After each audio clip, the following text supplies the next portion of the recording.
Dear children of God, if we have to hear the words about Christ, God should definitely provide us with time period and lifespan. The birth of the humans is a very difficult one. People in the society reckon that their birth was on a particular date. They say their age is this much. We think that from then our life gets started. When I was born, my father in his Bible wrote 20/11/1949 in his Bible, mentioning as my son's birthday.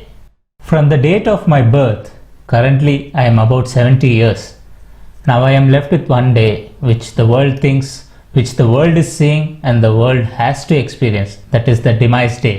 Mostly when we look around the graves of the Christians, they build the graves and on it they mention the date of birth and date of death. Today the world believes that the period between the birth of a person and his death is considered to be the lifespan of a person.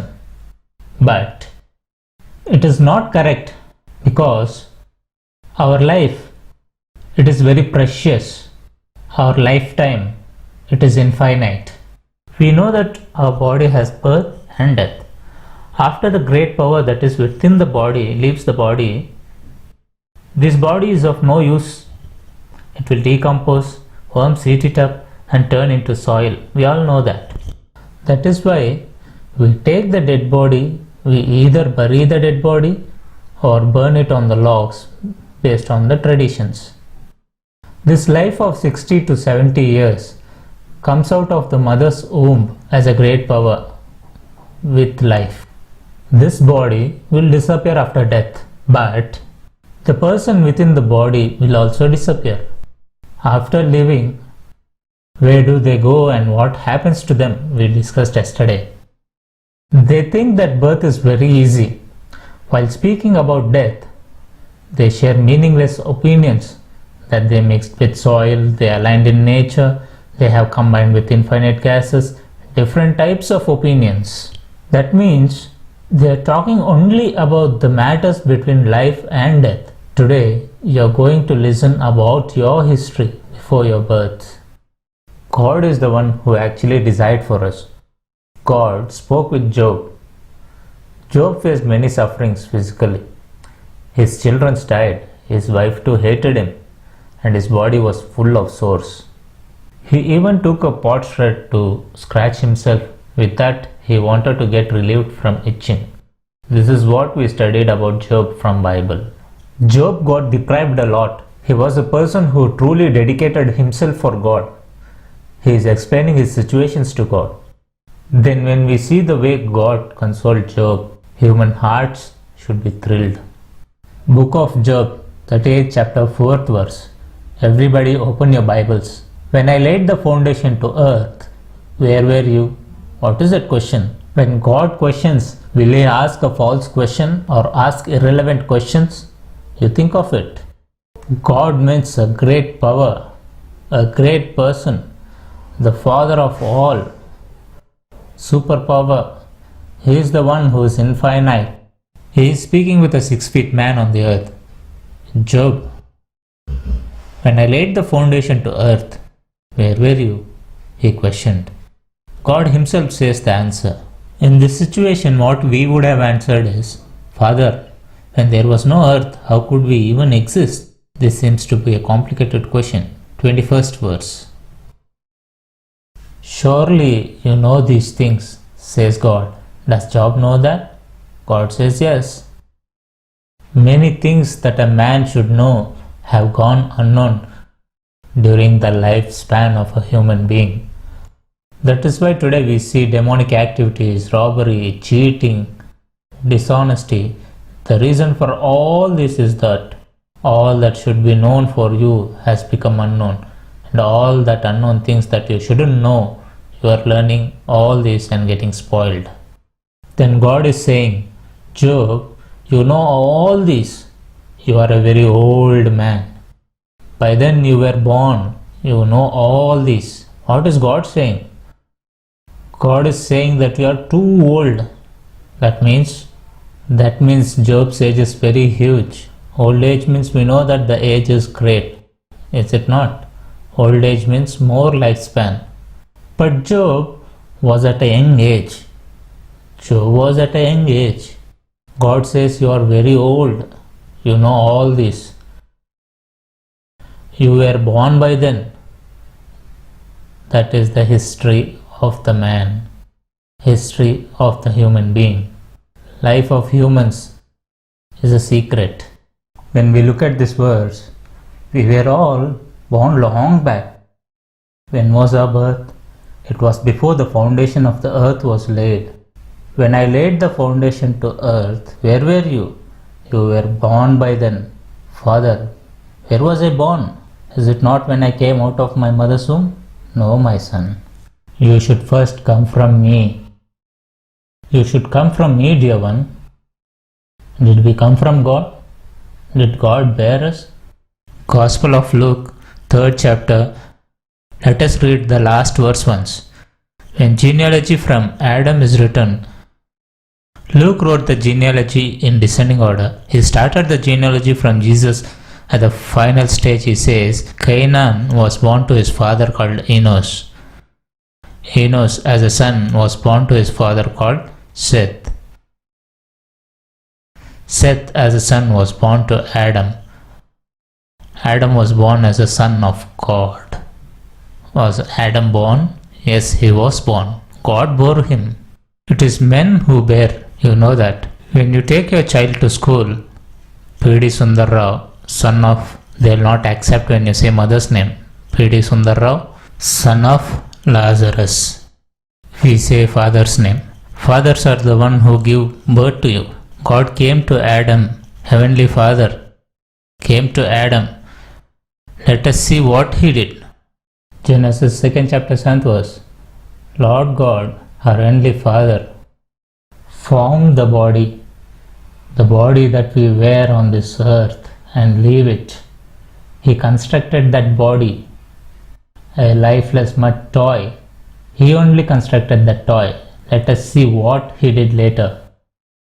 He came to the nostril of Adam, the life within him, the everlasting life within him, eternity, undestroyable, immortal, a great power. God transferred it into the body of man through man's nostril. Only then man became a living soul. At the same time, we all, billions of people who have born and died and alive on earth today, all these billions of people, we all were invaded into Adam through his nostril in Eden garden. Gospel of Matthew, 1st chapter, 2nd verse. Abraham begot Isaac, Isaac begot Jacob. Look at the full genealogy. It contains only male names. It is not written as Abraham begot Isaac through Sarah or Isaac begot Jacob through Rebekah. Children are in males. In mother's womb, we develop the body shape. You should listen carefully. We enter our mother's womb. The process of entering a mother's womb, dear ones, a great fire test. We usually think that we were born through the marriage life of our mother and father. We are taking it very easily. It's very horrible. We should not say that. Book of Jeremiah, 1st chapter, 5th verse. God said, He is the one who forms you in the womb. That means you have to travel from father's loin to mother's womb. We have to be saved in the father's loin. Your fathers, physical fathers of you. For me, my father is Lazarus. He gave me birth and now he is no more. I gave birth to my son, he is next to me. He gave birth to his son, he is also here. Everybody has to come from the loin of the fathers. Mother's womb usually develops the body. Before going into the womb of the mother, it is really a fire test. A male or a female, usually reaching mother's womb, it is very difficult. Now listen carefully. Sperm cells are released from father. Do you know how many? 20 crores to 50 crores of sperm cells get released from father. It is one time. About 50 crores of sperm cells come out. Do you know why? To meet the mother's ovum.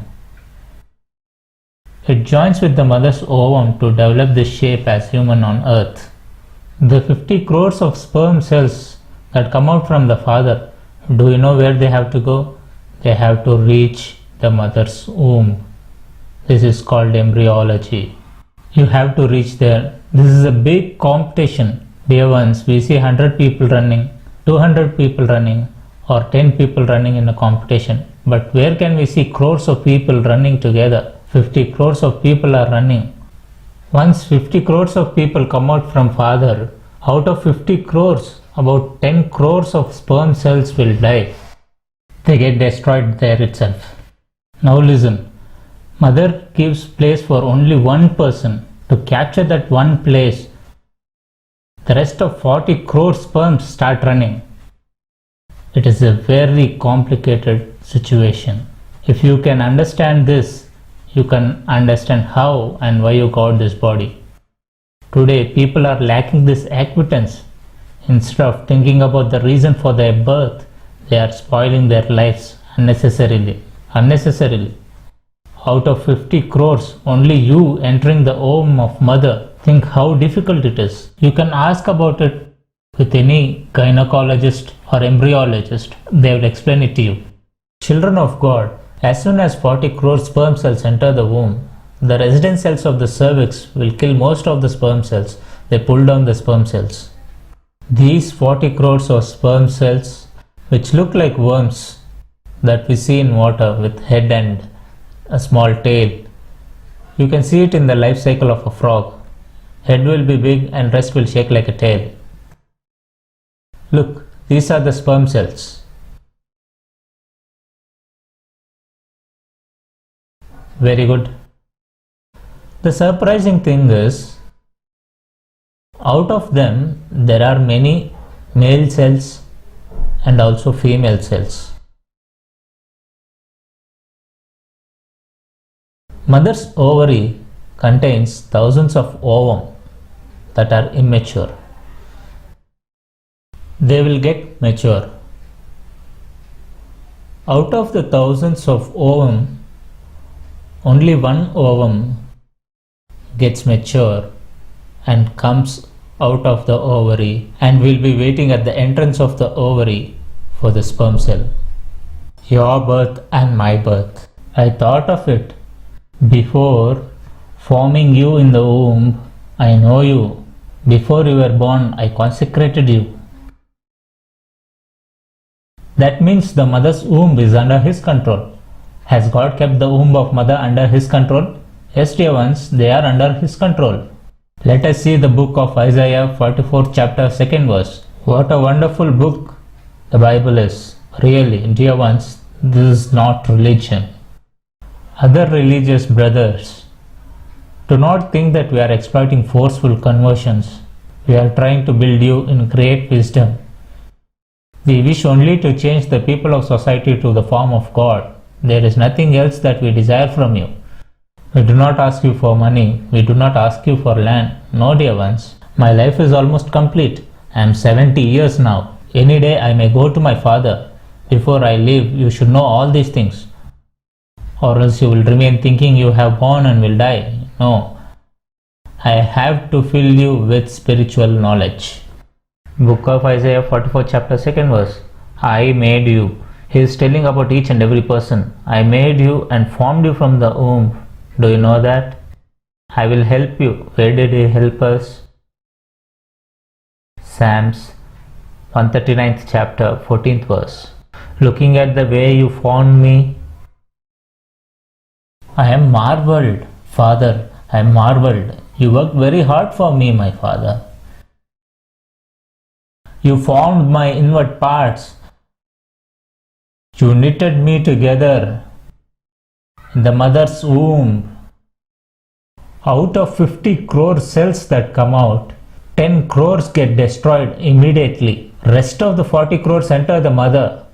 Out of them, many are being attacked and destroyed by the resident cells of cervix. Do you know how many will remain finally?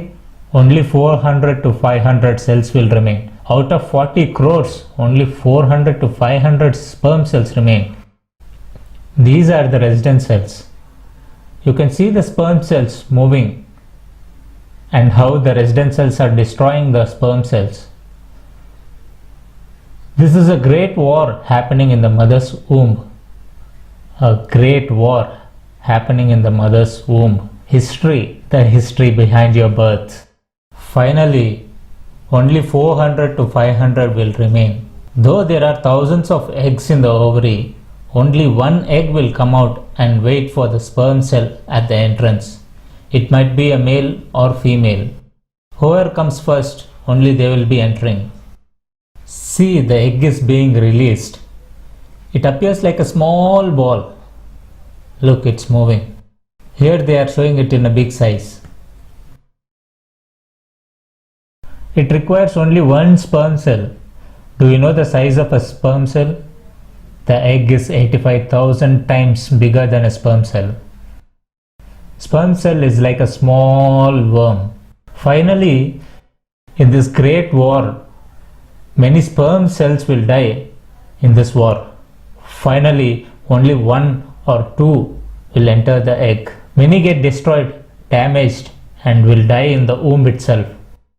Out of 400 to 500 cells that travel to reach the egg, only one or two will enter. One might be a male or a female. Both may be male or both may be female. That is why we see twins. As soon as one or two cells enter the egg immediately closes.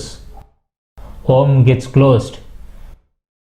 It will not give way to other cells. The remaining will die. Now see this song. You will understand correctly. మానవ నిర్మాణాలే ప్రపంచ వింతలు కాదు. మానవ దేహమే ఈ ప్రపంచానికి ఒక వింత వింత వింత.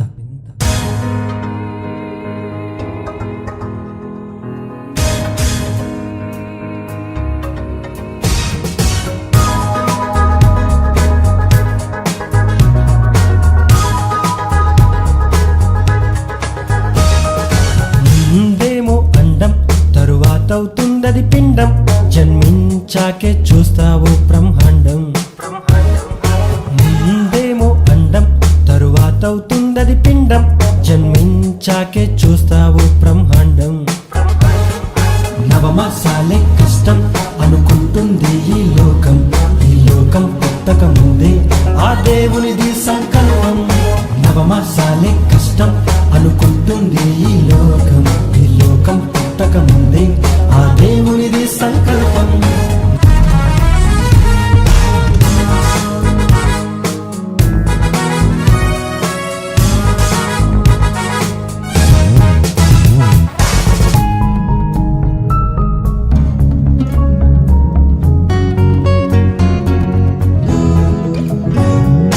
నీ తల్లి గర్భం అది ఓ చిన్ని సంద్రం. ఆ సంద్రంలో చేశాడి నిర్మాణం. నీ తల్లి గర్భం అది ఓ చిన్ని సంద్రం. ఆ సంద్రంలో చేశాడి నిర్మాణం. గుర్తించావా ఏ రోజైనా నీ తండ్రి కష్టం? గమనించావా ఏ నాడైనా తనకున్న ఇష్టం? గుర్తించావా ఏ రోజైనా నీ తండ్రి కష్టం? గమనించావా ఏ నాడైనా తనకున్న ఇష్టం? ఏదేదో చేసేస్తావు, ఏంటేంటో వెతికేస్తావు. వెతకాల్సిన దేవుణ్ణేమో వెయిటింగ్ లిస్ట్ లో పెట్టేస్తావు. ఏంటి ఈ అందం గీసిందెవరి చిత్రం? ఏ చిత్రకారుడికుంటుంది నైపుణ్యం? ఏంటి ఈ దేహం చెక్కిందెవరి శిల్పం? ఏ సైంటిస్టుకి ఉంటుంది విజ్ఞానం? ఈ లోకంలో నీకెన్నున్నా అవి అల్పకాలం. అనుకుంటే సిద్ధంగా ఉంది నీకై పరలోకం. ఈ లోకంలో నీకెన్నున్నా అవి అల్పకాలం. అనుకుంటే సిద్ధంగా ఉంది నీకై పరలోకం. ఎక్కడి నుంచొచ్చేశావు, ఎటువైపు వెళ్ళిపోతున్నావు? వెళ్ళాల్సిన స్వర్గాన్నేమో వెయిటింగ్ లిస్ట్ లో ఉంచేశావు. ముందేమో అండం, తరువాత ఎంతవుతుందది పిండం, జన్మించాకే చూస్తావు బ్రహ్మాండం.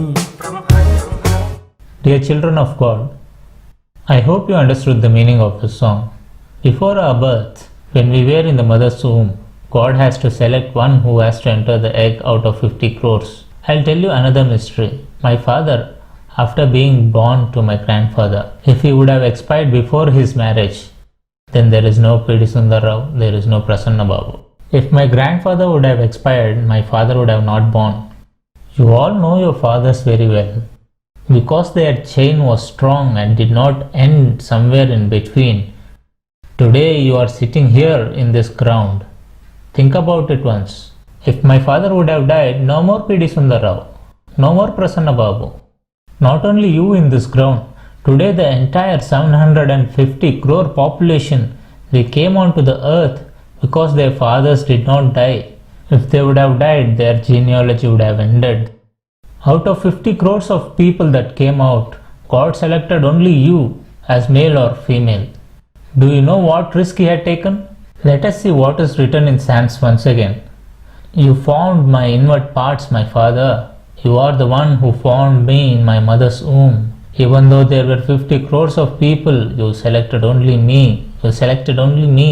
49 crores, 99 lakhs, 99,999 cells fell onto the ground. Out of 50 crores, if you question God, why did you select only me? The reason is God selected a few works for you to do in this life for him. Why was Jesus born and why was John the Baptist born before him among Israelites? Why was a strong fighter like Samson born to save his people from the hands of Philistines? Why was Jesus born? This world is being destroyed by the cruelty of humans. They are hurting each other, exploding each other, killing each other, and blood flow is seen everywhere. Thirst for leadership, craze for money. What causes quarrels and what causes fights among you? Is it not because of your lusts that war within your body? You are running after the worldly desires, running for money, running for gold. What will you do with all these? Will they come along with you?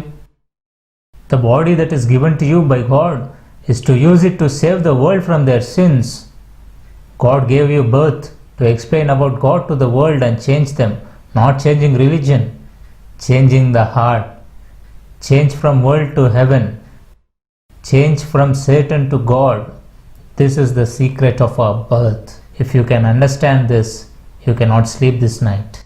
I can tell you my family tree up to my grandfather, but I do not know about my forefathers. You two are the same, but God has written the entire genealogy. Canaan was born to Enos. Enos was born to Seth. Seth was born to Adam. Adam is son of God. We all came from God. What a wonderful words. This is the history of every person. We study about the history of Hitler, a useless history. Saddam Hussein, useless history. Bin Laden, useless history. Mahatma Gandhi, a wonderful history. He is the one who brought independence to this country. Ambedkar, he is the one who stood for the innocent people who were being trampled, born with a purpose. There are many who were born with reason. Out of them, who got the glory for serving the society? Mother Teresa, she was born in some other country, came to another country. As soon as she stepped into Calcutta, she saw beggars, people neglected by the society. She aided the people on the streets. She went to other countries, asked for support. She requested them, saying she is serving in India among lepers, among orphans. Can you support me? By requesting support from other countries, she saved many people in Calcutta. She was born with a reason. If everybody can lead a life like Mother Teresa, Mahatma Gandhi and Ambedkar, today India would not be in this situation. There won't be any quarreling or separation between people. In the name of caste, religion, creed and area, they have divided us and ruling.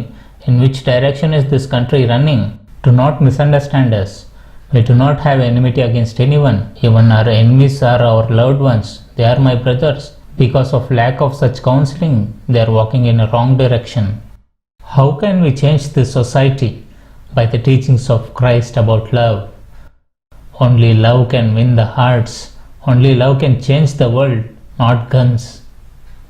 If you have to regulate this society, you should know your history. When we look at this history, we all came from Heavenly Father. From Heavenly Father, we came into our forefathers. From these forefathers, we have spread across in different regions, different cities, different countries. We are all children of God.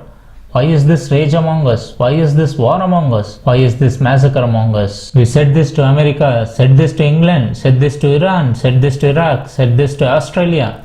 We are sending our books to many countries in the world, asking them to change. If you keep killing, who will remain in this world?